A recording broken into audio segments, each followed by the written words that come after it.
नमस्ते दोस्तों, मेरा नाम रागिनी है और आज मैं आप लोगों को थैंक्स गॉड फिल्म की कहानी सुनाती हूँ। प्लीज़ मेरे चैनल को लाइक और सब्सक्राइब करें। तो कहानी शुरू होती है। अयान कपूर एक रियल एस्टेट कारोबारी हैं, जिन पर 16 करोड़ रुपए का कर्ज है। उनका अचल संपत्ति का कारोबार बढ़ रहा था, लेकिन काले धन और उसके बाद की नोटबंदी में शामिल होने के कारण कर्ज में डूब गए। वह अपना कर्ज चुकाने के लिए अपना घर बेचना चाहता था, लेकिन उसे कोई खरीदार नहीं मिला और वह अपनी पत्नी इंस्पेक्टर रूही और बेटी पीहू के साथ अपनी पत्नी के घर में रहने लगा। एक दिन अयान एक सड़क दुर्घटना में शामिल हो जाता है और स्वर्ग में होश में आ जाता है, जहां देवता यमदूत और चित्रगुप्त उसे गेम ऑफ लाइफ नामक एक खेल खेलने के लिए कहकर उसे पृथ्वी पर वापस भेजने का मौका प्रदान करते हैं। 2 कंटेनर हैं, एक सफ़ेद गेंदों से भरा जाना है जो उसकी सकारात्मकता का प्रतिनिधित्व करता है, और दूसरा काली गेंदों के साथ जो उसके पापों और कमजोरियों का प्रतिनिधित्व करता है।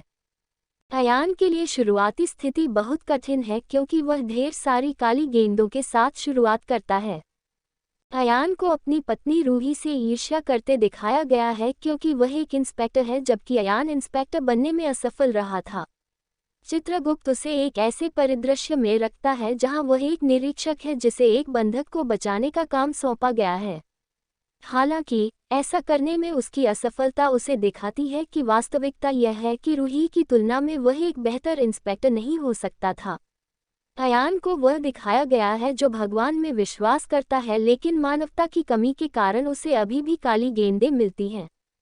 बाद में खेल बदल जाता है जब अयान को अपने गुस्से को नियंत्रित करने के लिए सफ़ेद गेंद मिलती है। उनकी चुनौतियों में अपनी बड़ी बहन से अपने पिता के घर को जलाने के बचपन के दौरान झूठा आरोप लगाने के लिए माफ़ी मांगना भी शामिल है। स्वर्ग में अयान को उसके पिता द्वारा पीटा जाता है, जिसके कारण वह अपनी बहन से माफ़ी मांगता है।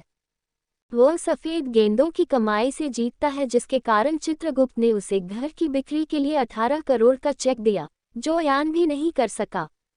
हालांकि चित्रगुप्त अयान की कोहनी पर एक अन्य महिला का टैटू देखता है, जिससे उसे कई काली गेंदें मिलती हैं। चित्रगुप्त उन्हें वास्तविकता दिखाते हैं, जहां उनकी पत्नी और रिश्तेदार यह सुनकर कि उनकी कार उनके बैंक ऋण के कारण खींची जाएगी, एक नई कार खरीदने की योजना बना रहे थे। लेकिन जो कार अयान की कार से टकराई वो नई कार थी जो रूही ने अयान के लिए खरीदी थी। वह धरती पर लौट आता है जहां डॉक्टर उसे बताता है कि पीहू की किडनी खराब हो गई है और रूही की एक किडनी खराब हो गई है। अयान अचल संपत्ति में प्रतिष्ठा अर्जित करता है, लेकिन अपने परिवार को खोने वाला था। कुछ गोलियों के ओवरडोज के कारण फिर से बेहोश होने से पहले अयान ने एक डोनर फॉर्म पर हस्ताक्षर किए।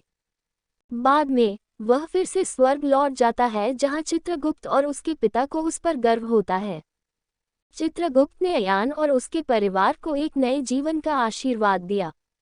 डॉक्टर अयान को खबर देते हैं कि एक आदमी ने अपने मृत रिश्तेदार का शव खरीदा, लेकिन उसका नाम नहीं बताया। हालांकि यह पता चला है कि उस व्यक्ति ने एक लॉकेट पहना हुआ था जिस पर सीजी लिखा हुआ था। नए जीवन का आशीर्वाद मिलने के बाद अयान अपने पुश्तैनी घर की मरम्मत करवाता है और एक बच्चे को गोद भी लेता है। इस बार वह एक बदला हुआ इंसान है जो अब अपने परिवार को अधिक महत्व देता है।